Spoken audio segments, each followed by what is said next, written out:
from all of those three forms, I guess, of education. We have homeschool children that come in here that are award-winning, private school children who are also award-winning, and public school children.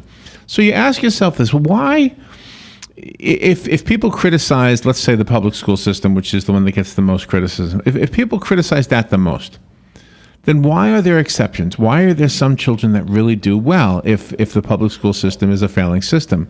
And I think the answer is the parents. Yes. And of course the student himself or herself, right? Dr. Veronica Isaac is on the phone. She's looked into this more than I ever will. She's a pediatrician at the Cleveland Clinic Children's Center for Adolescent Medicine, and she's got a program she wants to talk to us. It's called PREP, P-R-E-P. It stands for Pencil, Return, Establish, Practice, which is a pre-planning guide to A-plus strategies. And that's what I like. I like the idea that there's a strategy. Maybe we can learn from this. Maybe if you've got children in school and you know your role as a parent is just as important as the teacher in the child's education, that we can all learn from this and implement it. Dr. Veronica Isaac, good morning, doctor. How are you? Good morning. I'm great. How are you? Good. Are you in Cleveland right now? Yes, I am. All right. Well, you just had a busy town, and now that's all history, right? Yes, did. So tell me about the program, Pencil, Return, Establish, and Practice. What is that? Yeah. So just some four easy tips for parents to help get their kids started on a great school year this year, like you said. No matter where they're going, or even for homeschool, this is always helpful, so that they can be healthy and in their best shape to learn. Okay. So Pencil is making sure that they see their pediatrician. Sports physicals are really big during the fall if they're going to play a fall sport. Also making sure their growth and development's on target. And then checking in with those kids that may have specific learning disabilities and making sure everything is set for their school year. Okay, and so that's all under Pencil. Yeah. Okay, all right. All right. Yeah, a lot, I know. Return is return to healthy sleeping and eating habits. So, of course, over the summer, we all get a little bit lax in what time we get up and go to bed. But and that can be a shock to the system when they that first day of school. So it's always good in that first week before school to start getting back on track with good school, nighttime bedtimes, and getting up at the right time so you can be prepared for that first day of school. Okay. And also Okay. you're getting regular meals in. Yeah, the regular meals is an important part of that, and healthy choices as well. And that's all under Return. So I have some questions, so many questions already, but let's go through the other two words. Establish. Establish is just establish good outdoor safety guidelines, particularly for those kids that may be walking back and forth to and from school, getting off the bus, being at the playground, just being aware of surroundings, always making sure you're with a buddy, and knowing those crossing guards or other safety patrol that might be around to help if you need. Yeah, that is good. And the last word is practice. Yep. So for everybody, practicing good hand washing is always important and keeps kids healthy in particular, and hopefully prevents them from having to miss very many school days with colds and things like that. So making sure you're washing your hands for a good 20 seconds. And for younger kids, it might be fun to recite the ABCs or sing Happy Birthday. That sort of gives you the for the time limit. Yeah, I've heard that too. Yeah, sing Happy Birthday when you're washing your hands. I know. And your wrists. Yeah. You gotta have it's it. The only problem is the guy in the stall is always wondering every time this guy comes in to wash his hand, he's celebrating somebody's birthday. Yeah. Hello, my friend. So that was kind of a nice, I guess, overview of what this program is. How do we get the program? I mean, is it something we just hear about, or is there actually a book or something? Sure. No, something you can obviously hear about, talk about. Most pediatricians will probably talk about the same similar guidelines, but also at our website, clevelandclinicchildrens.org, you can find more information about PrEP and also more tips for getting back into the school year, getting ready.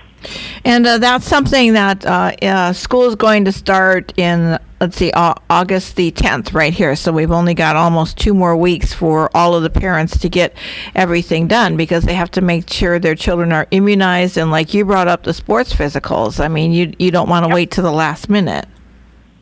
Exactly. And immunizations are also really important. Immunizations can keep kids in school as well, and not have them get some pretty serious illnesses that could keep them out of school for a lot longer than just the typical cold. So making sure, that you get in early to your pediatrician's office so they can get those things would be great. Tell me about the backpacks. I remember when my son was going to school, we got a note home one time, and he's now 30, so this is a long time ago, but we had a note home that said he had, there was a word, and it meant curvature of the spine. Oh, yeah. Gosh, we were so worried about this, and then I said, well, maybe it's that stupid backpack. The books were so heavy. Maybe today's day and age, maybe it's all electronic, so it's not as heavy. But is that a part of this as well?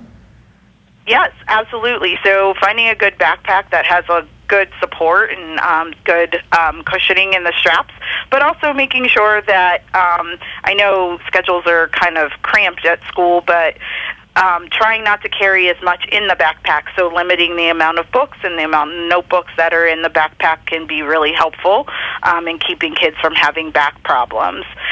They shouldn't be carrying 10 or 12 pounds of books and notebooks on their back. Yeah, really. So, and I think about practicing safety with a buddy is for really adheres to good social skills as well. Absolutely. You can always make friends on your way walking to and from school. It also helps you get to know your community if you're talking to crossing guards or other police officers or things that might be out there on your way. And, making you aware of your surroundings where you are. But also people get to know you just in case anything should happen. You have resources to go to if you need. And how about the guidelines for the parents when you're packing your child's lunch? Making sure you're hitting all the major food groups is something that I try to go for. So making sure there's a fruit or vegetable, a dairy, a grain, a protein, and if you hit all those, you got a pretty good lunch. All right. Do you have any little children of your own? I do not. No, you do not. Yeah, but you have a lot of little children at your clinic, so that's really good. I'm sure you do, yes. When do you guys start school in Cleveland? They're actually also going to be starting here in about 2 or 3 weeks. So everybody's starting to rear up and get ready for back to school. We're seeing a lot of physicals for immunizations and for sports. So everybody's in the swing of things here in Cleveland. The one thing when I was going back to school, the one thing I always looked forward to was the field trips. Mm-hmm. Like if you have to get your mind set. I don't really want to go back to school. And say, yeah, but they have field trips. Oh, that's right. Right. And all of a sudden, you have a reason to want to go back to school, right? Well, Yes. Yeah. Well, Dr. Veronica Isaac, thank you for taking time out of your day. The website that you gave us was, I wrote it down, Cleveland Clinic Children's.org. Yep. Right? That's it. ClevelandClinicChildren's.org. And I did go to it, as a matter of fact. It's a nice looking website. Best children's hospitals, according to U.S. News and World Report. Wow. Yeah, we have pretty outstanding doctors here. So we care a lot about kids and how they do and their future. So we try to do the best we can in taking care of them. All right. Well, you guys did an amazing job when you had all those Republicans there. I was watching the news, and I could see that you guys had it all together. So, you know what I was really also appreciating? The shoreline. I never knew how pretty your shoreline was there on Lake Erie. I never knew that. Yeah. Very beautiful, yes. Just have to come up there one day. Thank you, Doctor, for being on with us today. No problem. Thank you. All right, you're welcome. We will be right back.